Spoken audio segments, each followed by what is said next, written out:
জনাইছে মুহূৰ্তৰ এটা ব্ৰেকিং নিউজ ৰুদ্ৰাক্ষৰ থিয়েটাৰ মালিক পক্ষৰ আয়োজিত সমিতিৰ প্ৰতাৰণা থিয়েটাৰ আয়োজন কৰিবলৈ গৈ বিমূৰত পৰিল আয়োজক সমিতিক প্ৰতাৰণা কৰাত হাহাকাৰ আয়োজক সমিতিৰ উপায়বিহীন হৈ থিয়েটাৰ ৰুদ্ৰাক্ষৰ কৰ্তৃপক্ষৰ বিৰুদ্ধে তিতাবৰ আৰক্ষী থানাত গোচৰ ৰুজু আয়োজক সমিতিৰ আমি বিষ্ণুজ্যোতি কলা কৃষ্টি বিকাশ কেন্দ্ৰ তিতাবৰৰ সাহায্যাৰ্থে আমি ৰুদ্ৰাক্ষ থিয়েটাৰ নামেৰে এখনি অসমৰ ভ্ৰাম্যমান জগতৰ আখাৰী থিয়েটাৰ গোষ্ঠীক আমি আমন্ত্ৰণ কৰি আনি তিতাবৰত মনস্থ কৰাৰ প্ৰয়াস কৰিছিলোঁ আৰু সেই হেতুকে যোৱা 1 অক্টোবৰ 2024 চনৰ আমি এটা থিয়েটাৰ প্ৰতিনিধি দেৱাশীষ শইকীয়াৰ লগত এগ্ৰিমেণ্ট কৰিছিলোঁ আৰু এগ্ৰিমেণ্ট মতে তেওঁলোকে আমাক জানুৱাৰী 20, 21, 22 অন্ততঃ আজিৰ পৰা থিয়েটাৰখন আমাৰ ইয়াত তেওঁলোকে প্ৰদৰ্শন কৰাৰ কথা আছিল কিন্তু পৰিতাপৰ বিষয় যে তেওঁলোকৰ নিজৰ ব্যক্তিগত কিবা মালিক পক্ষৰ মাজত থোটা মোজা বা বিত্তীয় কেলেংকাৰী এনেকুৱা ধৰণৰ কিবাকিবি কথা আমি শুনিবলৈ পাইছোঁ সেই হেতুকে তেওঁলোকে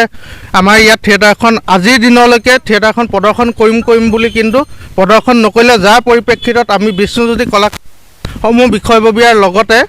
আৰু স্থানীয় ৰাইজক আমাৰ তিতাবৰ প্ৰতাৰণা কৰিছে আৰু সেই হেতুকে আমি আমাৰ যি আয়োজক মণ্ডলী আছিলোঁ আমি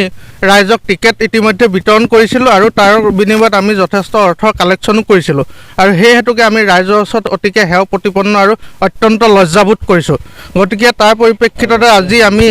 আপোনালোকৰ জৰিয়তে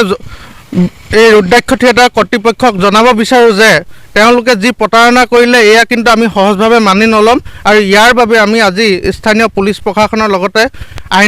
আইনগতভাৱে যিখিনি ব্যৱস্থা ল'ব লাগে আমি সেইখিনি ল'বলৈ কাইলৈৰ পৰা যুঁজা কৰিছোঁ। এই ঘটনা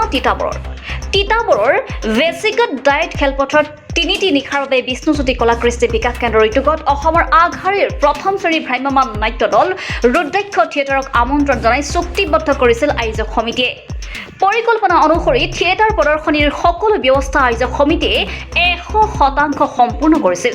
আৰু আজিৰে পৰা আৰম্ভ হ'বলগীয়া থিয়েটাৰখন মালিক পক্ষই হঠাতে বাতিল কৰি দিয়ে। নমস্কাৰ, মই যোগেশ কাশ্যপ এটি সুন্দৰ বতৰা আপোনালোকৰ মাজলৈ লৈ আহিছো। অহা 20, 21 আৰু 22 জানুৱাৰী তাৰিখে আমি থিয়েটাৰ ৰুদ্ৰাক্ষ আপোনালোকৰ মাজলৈ আহি আছো বিষ্ণুজ্যোতি কলা কৃষ্টি কেন্দ্ৰৰ সাহায্যাৰ্থে তিতাবৰৰ ডায়েট খেলপথাৰলৈ। পুনৰ কৈছো, অহা 20, 21 আৰু 22 জানুৱাৰী তাৰিখে আমি থিয়েটাৰ ৰুদ্ৰাক্ষ আপোনালোকৰ মাজলৈ আহি আছো বিষ্ণুজ্যোতি কলা কৃষ্টি কেন্দ্ৰৰ সাহায্যাৰ্থে তিতাবৰৰ ডায়েট খেলপথাৰলৈ। গতিকে আশা ৰাখিছো আমাৰ 3টি নিশাৰ খুব সুন্দৰ 3খন নাটক অভিজিৎ ভট্টাচাৰ্যদেৱৰ মাথো দুদিনৰ প্ৰেয়সী, প্ৰশান্ত মেনাদেৱৰ ৰণাংগনৰ ৰূপহী আৰু অভিজিৎ ভট্টাচাৰ্যদেৱৰ এই বাৰিষাৰে ৰ'দালি, এই 3খন সুন্দৰ নাটক উপভোগ কৰিবলৈ আপোনালোকে আমাৰ প্ৰেক্ষাগৃহত 3টি নিশা যাতে উপস্থিত হয় আশা ৰাখিছো।